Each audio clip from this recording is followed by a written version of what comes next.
1999 में कांग्रेस के लालगंज प्रखंड एनएसयूआई का अध्यक्ष थे, कांग्रेस की छात्र शाखा। 2000 से 2006 तक हम कांग्रेस एनएसयूआई के जिला अध्यक्ष रहे। उसके बाद 1 साल हम युवक कांग्रेस के महासचिव रहे। अभी हम वर्तमान में वैशाली जिला कांग्रेस कमेटी के महासचिव हैं। लालगंज हमारी धरती रही है।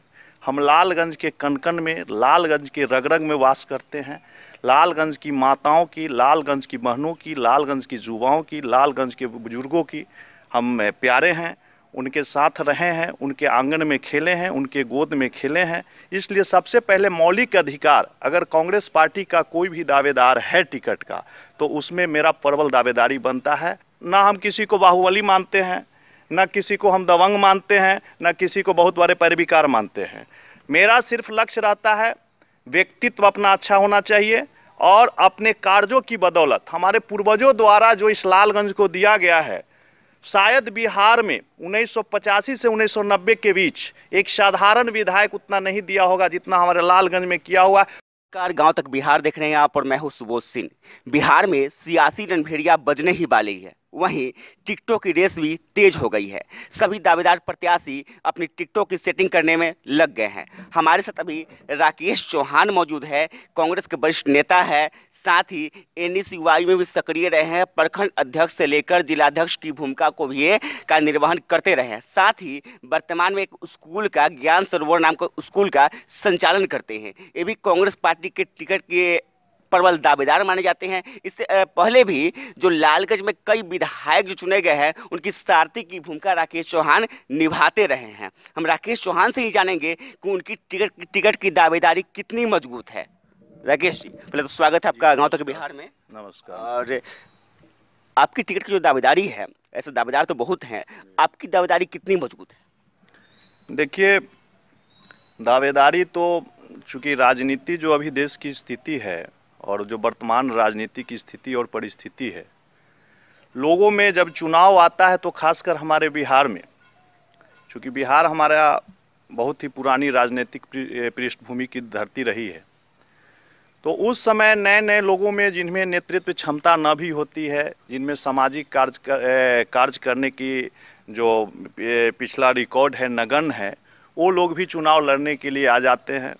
समाज में घूमकर अपने को बहुत बड़े समाज सेवी, बहुत बड़े राजनीतिक कार्यकर्ता के रूप में लोगों के सामने पेश करते हैं। हकीकत है कि हमारी राजनीतिक के जो यात्रा रही है, हम बचपन से ही, चूँकि कांग्रेस पार्टी में हमारी दावेदारी इसलिए प्रबल बनती है कि हम 1999 में कांग्रेस के लालगंज प्रखंड एनएसयूआई का अध्यक्ष थे, कांग्रेस की छात्र शाखा। 2000 से 2006 तक हम कांग्रेस एनएसयूआई के जिला अध्यक्ष रहे। उसके बाद 1 साल हम युवक कांग्रेस के महासचिव रहे। अभी हम वर्तमान में वैशाली जिला कांग्रेस कमेटी के महासचिव हैं। लालगंज हमारी धरती रही है।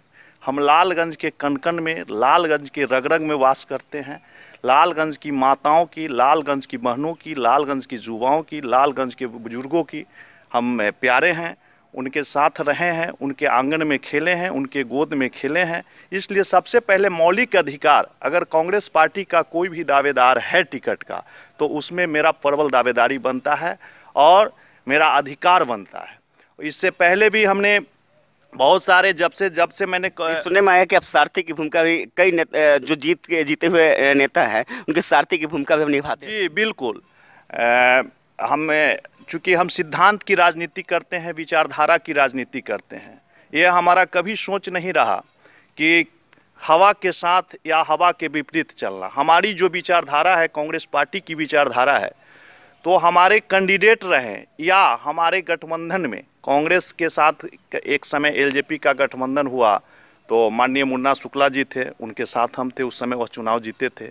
पिछले बार भी हमारा जदयू आरजेडी कांग्रेस गठबंधन था तो हम मुन्ना शुक्ला जी के साथ थे। 2010 में हम अकेला लड़े थे, जो हमारे माननीय पूर्व विधायक जो 1985 से 90 तक रहे, भरत बाबू, उनके साथ रहे और उनके साथ हम सार्थक भूमिका में रहे। तो चूँकि हमारे पास से हमारे पूर्वजों का किया हुआ है, इस लालगंज क्षेत्र में रचनात्मक कार्य किया हुआ है, तो एक आधार तो वो बनता ही है कि चूँकि हमारे पास प्रचार प्रसार की भी कमी रही है 2010 में, जिसके कारण हम मानते हैं कि लोगों तक, जो हमारे विधायकों द्वारा, जो हमारे पूर्व विधायकों द्वारा कांग्रेस के जो कार्य किया गया, उसको हम जन जन तक ढंग से नहीं पहुंचाए। लेकिन मुझे विश्वास है, आला कमान यदि मुझे टिकट देती है, आला कमान मुझे यदि यहाँ से चुनाव लड़ाती है, तो मुझे विश्वास है कि अपना प्यार, अपना व्यक्तित्व, अपना सामाजिक कार्य करने की क्षमता और हमारे पूर्व के जो एमएलए इस क्षेत्र के लिए चुनावी विधायकी फंड के अलावा, तो ये बात हो गई। लेकिन इधर ट्रेंड देखा गया है, कांग्रेस पार्टी में से कम रहा है, लेकिन इधर देखा गया है कि पैरासूट उम्मीदवार को उतार दिया जाता है।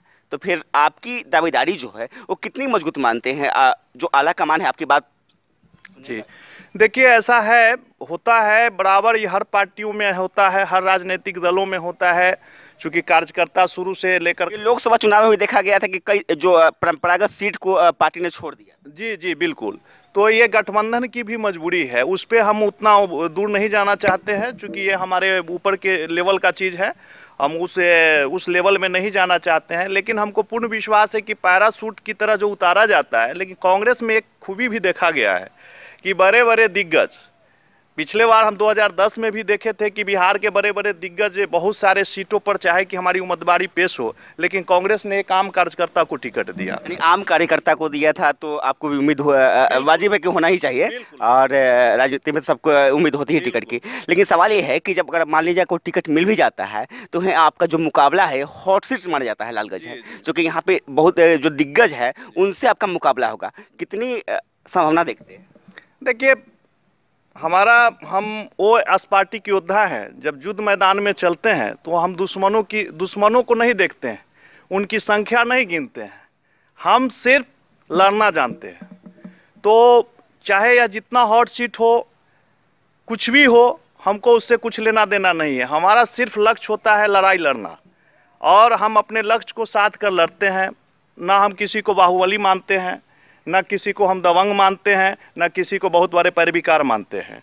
मेरा सिर्फ लक्ष्य रहता है, व्यक्तित्व अपना अच्छा होना चाहिए, और अपने कार्यों की बदौलत हमारे पूर्वजों द्वारा जो इस लालगंज को दिया गया है, शायद बिहार में 1985 से 1990 के बीच एक साधारण विधायक उतना नहीं दिया होगा जितना हमारे लालगंज में किया हुआ। उस चीज़ को भी 1990 के बाद भी, उस चीज़ को भी जितने भी जनप्रतिनिधि हुए हैं उनको भी संभाल कर नहीं रखे। जैसे 1985 से 1990 तक पूरे लालगंज विधानसभा में 14 उप स्वास्थ्य केंद्र बनाया गया था, जबकि यह नियम था कि जिस ब्लॉक में रेफरल अस्पताल हो उसमें उप स्वास्थ्य केंद्र बनाने का नियम नहीं था। फिर भी उसके बावजूद भी चूंकि कार्यशैली थी, क्षमता थी हमारे नेताओं में, उनमें आत्मबल थी, तो उन्होंने एक कार्यक्रम को चलाया। और तो उस 14 जो हमारे रेफरल उप स्वास्थ्य केंद्र हैं इस लालगंज विधानसभा में, उस समय उसको भी तो लोग संभाल कर नहीं रख पाया।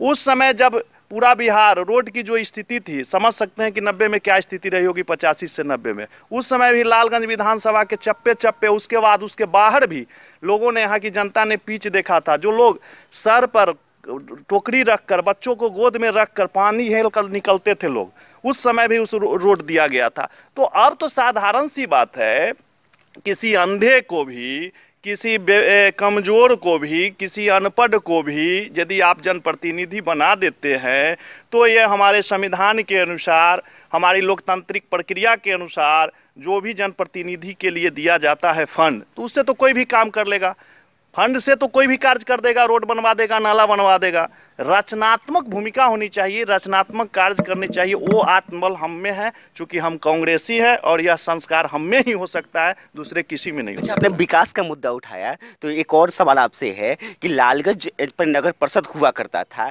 ऐसा लालगंज व्यवसाय की दृष्टि से भी बहुत ही महत्वपूर्ण वैशाली जिले में स्थान रखता है। सराय बाजार है जो कि बहुत राजस्व प्राप्ति यहाँ से होती है, भगवानपुर बाजार है, लेकिन लालगंज का जो विकास होना चाहिए था जिस गति से, नगर परिषद से नगर पंचायत हो गया, साथ ही यहाँ पे जल जमाव सहित कई समस्याएं हैं। और वजह क्या है? मतलब विकास के जगह पे विकास की गति आगे बढ़नी चाहिए, तो बैक गियर में क्यों चला गया? इच्छा शक्ति की कमी है लोगों में। मैंने कहा ना कि जनप्रतिनिधि एक किसी कमजोर अंधे को भी बना दिया जाए तो जो फंड के ऊपर ही लोग काम करते हैं, इच्छा शक्ति की कमी। सबसे बड़ी चीज़ है कि ये हो जाता है चुनाव के समय जातिवाद, धर्मवाद और पूंजीवाद, यह भी एक आरे आता है। तो इसके कारण जो अच्छे अच्छे लोग किनारे कर दिए, जिनके साथ, जिनके अंदर इच्छा शक्ति है, यदि उस इच्छा शक्ति को प्रबल रखे, बरकरार रखे, तो हम समझते हैं कि अगर कोई एक जनप्रतिनिधि, एक उम्मीदवार एक बार चुनाव जीत जाए, अगर उसमें इच्छा शक्ति हो तो दोबारा वह कभी इच्छा शक्ति की बात है। अगर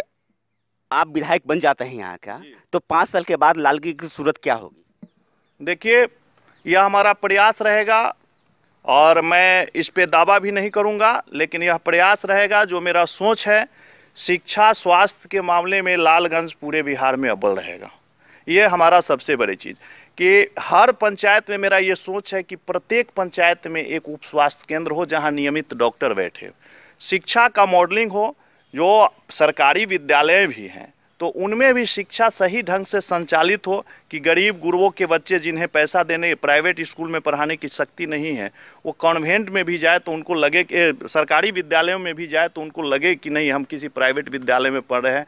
उनकी प्रतिभा मारी न जाए, उनके अंदर कुंठाग्रसित नहीं हो कि पैसे वालों के बच्चे जिनके पास प्रतिभा नहीं है वो भी बहुत आगे निकल रहे हैं, बड़े बड़े स्कूल में पढ़ रहे हैं और हमारी उस टाइप की शिक्षा नहीं मिल रही है। शिक्षा स्वास्थ्य और मूल समस्या है, उसके खिलाफ में आप काम करने की। और दूसरा दो चीज, एक शिक्षा स्वास्थ्य, बेरोजगारी के लिए है कि कुछ ऐसा कार्य किया जाए, नौजवानों की एक टीम बनाया जाए, गांव-गांव, पंचायत, वार्ड पंचायत उन लोगों को एकत्रित किया जाए। बहुत सारी योजनाएं हैं सरकार की, लोन से लघु उद्योग से लेकर बृहत उद्योग तक की है।